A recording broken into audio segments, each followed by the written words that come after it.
Have you ever stood in front of a blank canvas, brush in hand, and felt both excitement and fear at the same time? Not because you're unsure of your skills, but because you know whatever you paint will be a reflection of you.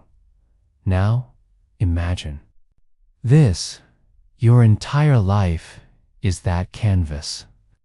Every choice, every failure, every heartbreak, and every triumph is a brushstroke. Some lines are bold, some are shaky.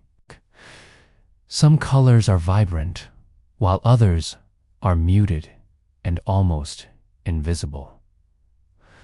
The truth is, none of us start with a masterpiece. We start with chaos. Colors spilling over each other, lines that make no sense, shapes that feel out of place. But here's the beauty of it: chaos is not the opposite of art.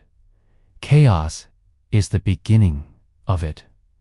We often believe life should be neat, ordered, and predictable before we can start living it well. But if you look at any great artist, you'll see they embrace the mess. They let the paint drip. They work with accidents. They see imperfection as part of the process. And maybe that's the secret we forget: that the most extraordinary lives aren't built in straight lines. They are crafted from the raw, the messy, the painful, and the unexpected. Because only then does the canvas start to tell a story, your story. So, in this video, we're going to explore the art of becoming. Not the perfect, polished, final picture, but the process. The way you turn life's chaos into something beautiful, into your masterpiece. And maybe, by the end of this, you'll stop wishing for a perfect life and start painting with the colors you already have. Here's a hard truth we're rarely told: your life will never be entirely clean, organized, and free of mistakes. And if it ever is, you're probably not truly living. We live in an era where curated perfection is the standard. Scroll through social media and you'll see flawless apartments, symmetrical coffee cups, and smiles so polished they almost look painted on. But real life, it doesn't look like that. Real life is a sink full of unwashed dishes, unread messages, piling up on your phone. It's making the wrong choice even when you thought you were doing the right thing. The problem is, we mistake the mess for failure. We think, if my life is this chaotic, I must be doing something wrong. But what if the mess is not a sign you're failing, but a sign you're alive? Think of an artist's studio. It's rarely pristine. There's paint splattered on the floor, brushes in jars of cloudy water, sketches crumpled in the corner. But to the artist, this is not mess. It's evidence. Evidence that they're creating, experimenting, exploring. That they are in the process. Your life is no different. The heartbreaks, the career detours, the awkward conversations, the relationships that didn't work out, they are not wasted. Strokes, they're the underpainting, the foundation. Without them, your story would be flat and untextured. The great tragedy is that we waste so much energy trying to hide our mess. We cover it up with curated images, polite smiles, and carefully chosen words, hoping the world won't see our cracks. But here's the irony. It's the cracks that let the light in. We've been taught to avoid imperfection, when in fact, imperfection is where connection lives. Think about the last time you felt deeply close to someone. Was it when they told you about their achievements? Or was it when they opened up about something raw, a loss, a fear, a failure?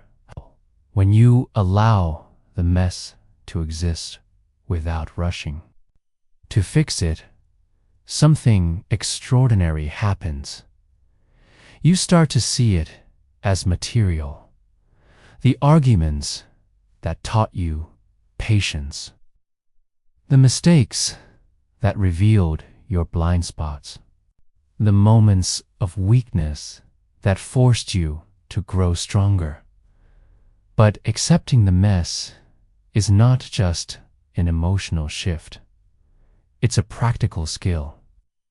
It's saying, this is what I have to work with right now, and that's enough. It's choosing to keep painting even when the colors don't match, even when your hand shakes, even when the result is nothing like what you imagined. Because here's the thing, you can't paint a masterpiece without touching the paint. And paint is messy, so maybe today, instead of asking yourself, how do I clean this up? You could ask, what can I make out of this? And when you start living like that, when you start seeing life's chaos not as something to erase, but something to use, you stop waiting for a perfect beginning. You just begin. If your life is a canvas, then your choices are the colors. Every decision, big or small, adds a shade, a tone, a texture. The thing is, most of us don't realize how much power we have in the palette we choose. We dip our brushes into colors because they're handed to us, the expectations of family, the trends of society, the unspoken rules of how life should look. You might find yourself painting with beige, gray, and muted tones, not because you were told they're safe, respectable, stable, acceptable. And yes, stability has its place. But imagine looking back at your canvas one day and realizing that you never dared to use the bold red, the deep emerald, the electric blue, the colors that truly spoke to your soul. Choosing your colors means asking, what do I actually want this picture to feel like? Not what I think I'm supposed to want.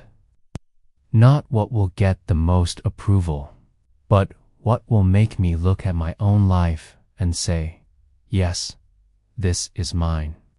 Here's the tricky part. Sometimes, the colors that are truly yours will look wrong to other people. You might quit a stable job to start a business, and they'll call it reckless. You might move to a city you've never been to, and they'll call it impulsive. You might end a relationship that looked perfect from the outside, and they'll call it foolish, but art is not a democracy. You are not painting this canvas by committee. The people who don't understand your choices are not the ones who have to live inside them. The beauty of painting with intention is that you start to see life not as something that happens to you, but as something you co-create. Every morning, you stand before a blank space and you get to choose the next stroke. And yes, sometimes you'll choose a color that doesn't work. You'll add a bright yellow in a corner that later feels too loud. You'll realize a certain shade of green reminds you of something you'd rather forget. That's not failure. That's feedback. And here's the gift. In life, unlike on canvas, you can keep layering until you get it right. One of the biggest myths about creating a fulfilling life is that you need to have the whole picture in mind before you begin. But some of the most breathtaking works of art emerge from improvisation, from trusting the process enough to make one choice and then another without needing to see the entire path. Choosing your colors also means owning the fact not choosing is still a choice.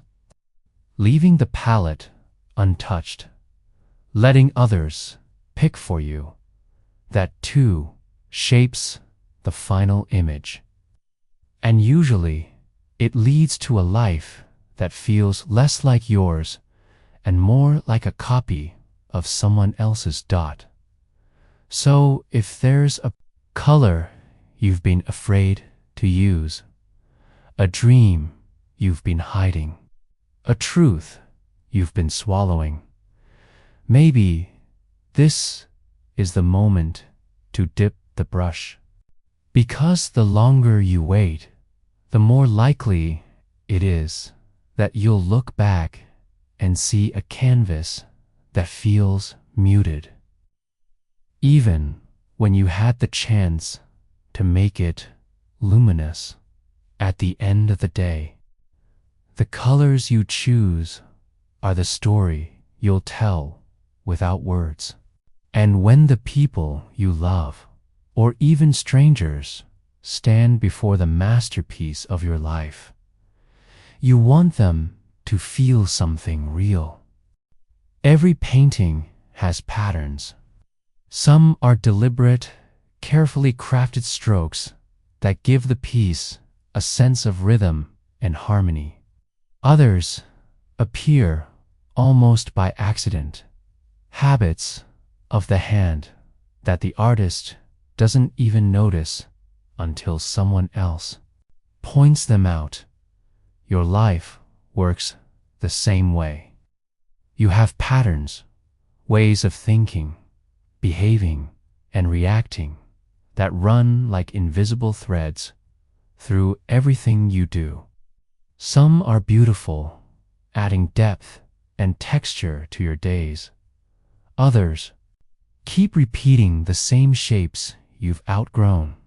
Here's the challenge. Most of us are too close to our own canvas to see these patterns clearly. We tell ourselves, that's just the way I am, without realizing that the way I am is often the result of old brushstrokes. Some we made ourselves, and some others made for us long ago. Think of the stories you've carried since childhood. Maybe you learned that asking for help was a sign of weakness. Maybe you absorbed the belief that success means constant struggle. Maybe you were taught that love has to be earned. These beliefs become the stencils you unconsciously lay over your canvas. They dictate where the paint can go, how the image can form. And until you notice them, you'll keep painting within the same lines, even when they no longer serve you. Some patterns are protective. They once kept you safe, avoiding risk, staying quiet, not drawing attention to yourself. But what protects you in one season can imprison you in another. A cocoon is necessary for a caterpillar, but tragic for a butterfly. Recognizing your patterns doesn't mean you have to hate them. It means looking at your life with honest eyes and asking, is this still helping me create the life I want? If the answer is no, then you have a choice. Change the pattern or let it keep defining you. Here's the good news. Patterns can be rewoven. It's not easy. It takes awareness, effort, and sometimes guidance from people who can see your canvas from a distance. But with time, you can replace the harsh, rigid lines with softer curves. Swap the muted repetition for something bold and fresh. One way to start is by paying attention to your defaults. Notice how you respond when life surprises you, when someone challenges you, when you face uncertainty. Those automatic reactions. They're often the clearest clues to the patterns you've been carrying. And here's something I wish someone had told me years ago. Not all patterns need to be erased. Some are worth keeping. The kindness you show to strangers, the resilience you've built through hardship, the way you find beauty in small moments. Those are the golden threads. They give your tapestry a signature style no one else can replicate. The key is choice. You get to decide which patterns remain, which ones fade, and which new ones you want to weave in. Because a life lived on autopilot is a life painted in someone else's vision. But a life lived with intention, with awareness of the patterns, shaping it becomes a work of art that feels wholly, unmistakably yours. Every artist dreads it, the moment when the canvas tears. It might be a careless movement, a sudden slip of the hand, or a flaw in the material itself. One small rip, and it feels like everything is ruined. In life, those tears come in many forms. A friendship that ends abruptly. A career that collapses overnight. A betrayal you never saw coming. And when it happens, you might look at your life's tapestry and think, it's over. All the work I've put in, wasted. But here's the thing. In the hands of a true artist, a tear isn't the end. It's the beginning of something new. Some cultures have mastered this perspective. In Japan, there's kintsugi, the art of repairing broken pottery with gold, making the cracks part of the beauty rather than something to hide. The philosophy behind it says, what's broken can become more precious, not less. The same can be true for you. When your life tears, you have a choice. Patch it quickly and pretend nothing happened. Or repair it with intention, honoring the break and integrating it into the design. If you choose the second path, you'll discover something powerful. The tear becomes a turning point. It changes the direction of your design, adding textures and contrasts that weren't possible before. Think of someone who's been through heartbreak and emerges more compassionate, or someone who's lost everything and learns the true meaning of enough, or the survivor who, instead of being defined by pain, chooses to use their story to guide others through the dark. Yes, the tear hurts. Yes, it changes the original picture. But in that change lies possibility, the chance to create something more layered, more real, more alive. Sometimes the tear forces you to stop painting what you thought you were supposed to paint and start creating what you were meant to create all along. Of course, this isn't easy. It takes time to even look at the damage, let alone start repairing it. The urge to hide the flaw, to keep it from others, is strong. But when you cover every break, you also hide the parts of yourself that could inspire someone else's healing. Here's the truth. No one tells you. People don't connect with perfection. They connect with the places where the light gets ined. Those places are almost always the cracks.